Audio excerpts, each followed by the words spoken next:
విషయం ఏంటంటే కొంతమంది బీజేపీ నాయకులు ఏ మాత్రం కూడా ఇక వాళ్ళకు ఆ రోజు ఎవరు మాట్లాడలేదు, కాంగ్రెస్ వాళ్ళు మాట్లాడలేదు, బీజేపీ వాళ్ళు మాట్లాడలేదు.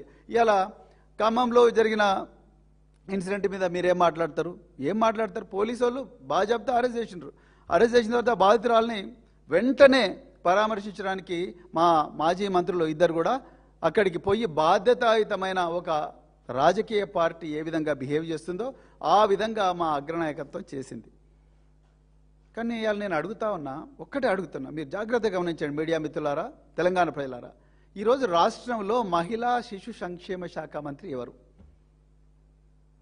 సీతక్క గారు. రాష్ట్రంలో హోంశాఖ మంత్రి ఎవరు? రేవంత్ రెడ్డి గారు. రాష్ట్రంలో ముఖ్యమంత్రి ఎవరు? రేవంత్ రెడ్డి గారు. నిజానికి ఆనాడు బాధితురాలతో మాట్లాడాల్సింది ఎవరు? హోంశాఖ మంత్రి గారు, లేకపోతే మహిళా శిశు సంక్షేమ శాఖ మంత్రి. ఎందుకంటే వీళ్ళంతా పిల్లలు, మైనర్ బాలికలు are equivalent to children. So వాళ్ళు మాట్లాడలేదు. మరి సీతక్క గారు, మరి ఆమె రావాలి కదా నిన్న హాస్పిటల్కు, రాలేదు. రేవంత్ రెడ్డి గారు రావాలి కదా, రాలేదు. ఆయన ఎంతసేపు ఇక మీనాక్షి నటరాజను పాపం ఒక మహిళ నమ్ముకొని, కాంగ్రెస్ వాళ్ళు నమ్ముకొని తెలంగాణకు వచ్చింది. వస్తే పాపం ఆమెకే వెన్నుపోటు పొడిచిన వ్యవహారం. అంటే మహిళలంటే కొంచెం కూడా బర్దాష్ చేయలేని వ్యక్తులు ఇలా అధికారిక పొజిషన్లలో ఉన్నారు. ఇక వీళ్ళు కాంగ్రెస్ బీజేపీ వాళ్ళు, బీజేపీలో మీరే ఇన్ఫర్మేషన్ ఇచ్చిందంటారు, కాంగ్రెస్ వాళ్ళేమో మీరే మమ్మల్ని అన్యాయం చేసినారని అంటున్నారు ఎలక్షన్ కమిషన్ అడ్డం పెట్టుకొని. మీ అందరికీ తెలియకుండానే మూడో వ్యక్తి రాజ్యసభ సభ్యుడవుతాడా? రాజ్యసభ సభ్యుడిగా నామినేషన్ ఇస్తాడా? మీరు ఇక్కడ నుంచి ఇన్ఫర్మేషన్ ఇస్తున్నారన్న విషయం తెలియకపోతే.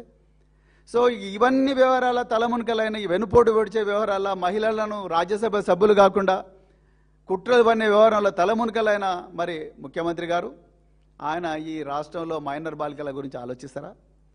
మరి సీతక్క గారు అంటేనే మీరందరూ కూడా, మనందరం కూడా రీల్స్ బాగా చేస్తారు అని అంటారు.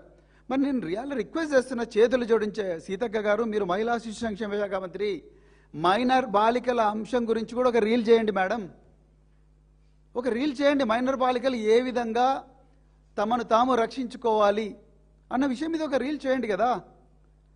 అంతే తప్ప ప్రజల గొంతుకగా నిలిచిన బీఆర్ఎస్ పార్టీని, ప్రజల ధన మాన ప్రాణాలకు ఎదురొడ్డి, వాటి కోసం ఎదురొడ్డి పోరాడుతున్న బీఆర్ఎస్ పార్టీ మీద ప్రతిరోజు కూడా కామెంట్లు చేసుకుంటూ కూర్చుంటే ఏమొస్తుంది కాంగ్రెస్ వాళ్ళకు, బీజేపీ వాళ్ళకు? ఒక్కసారి తెలంగాణ ప్రజలందరూ కూడా ఆలోచించాలి. ఇక నెక్స్ట్ చేయాల్సిన పని ఏమిటి? బండి సంజయ్ గారిని అడగాలి. అయ్యా బండి సంజయ్ గారు, మీ దగ్గరికి అమ్మాయి తల్లి, వాళ్ళ నాన్నగారు, సంగప్ప నలుగురు వచ్చి మీరు కూర్చున్నారా లేదా? మీరు మళ్ళీ ఆ అమ్మాయిని ప్రత్యేకంగా లోపలికి తీసుకుపోయి ఆ అమ్మాయిని బెదిరించిండ్రా లేదా? వాళ్ళ కాల్ డీటెయిల్స్ అవన్నీ తీసుకొని చూడాలి. మరి బండి సంజయ్ గారిని కూడా విచారించినట్టుగా తెలవడం లేదు. అంటే నిజంగా విచారించుంటే తెలుస్తుంది. మరి కేంద్ర మంత్రికి చిన్న వాళ్ళకే నోటీసు, ట్యాపింగ్ కేసులో అయితే రన్నింగ్ కామెంటరీ పెట్టిండు కదా 300 రోజులు. మరి దీంట్లో సంజయ్ గారికి కూడా నోటీస్ ఇచ్చుంటే మరి అది తెలవాలి కదా. సంజయ్ గారిని కూడా ఇంతవరకు విచారించలేదు. అందుకొరకే ఆయన బాజాబ్తా జూన్ 9వ తారీఖు నాడు హైదరాబాద్కి వచ్చిండు. వచ్చి ఆయన అంటున్నాడు, నేను హైదరాబాద్లో పాలు తాగినందుకు నాకు జ్వరం వచ్చింది అంటున్నాడు. అయ్యా సంజయ్ గారు, మీరు మీ కుమారుడు ఈ వ్యవహారం చేసినందుకు, ఈ పోక్సోలో మీ కుమారుడు మరి చేసిన నేరానికి, ఆయన్ను 9 రోజులు మీరు కాపాడిన వ్యవహారానికి తెలంగాణ పిల్లలందరికీ జ్వరం వచ్చింది. మీకు హైదరాబాద్లో పాలు తాగి జ్వరం వచ్చిందో లేదో మాకు తెలియదు, కానీ ఆ వ్యవహారం మే 8వ తారీఖు నుంచి మే 16 లొంగుబాటు అరెస్టు డ్రామా ఉంది చూసినరా? ఆ లొంగుబాటు అరెస్టు డ్రామా వరకు జరిగిన ఏదైతే హై వోల్టేజ్ డ్రామా ఏదైతే ఉందో దానివల్ల తెలంగాణ ప్రజలందరూ కూడా జ్వరం వచ్చింది. సో దీన్ని దయచేసి ప్రజలందరూ కూడా గుర్తించాలి. సో ఇక్కడ విషయం ఏంటంటే కొంతమంది బీజేపీ నాయకులు ఏ మాత్రం కూడా ఇక వాళ్ళకు ఆ రోజు ఎవరు మాట్లాడలేదు, కాంగ్రెస్ వాళ్ళు మాట్లాడలేదు, బీజేపీ వాళ్ళు మాట్లాడలేదు. ఇలా ఖమ్మంలో జరిగిన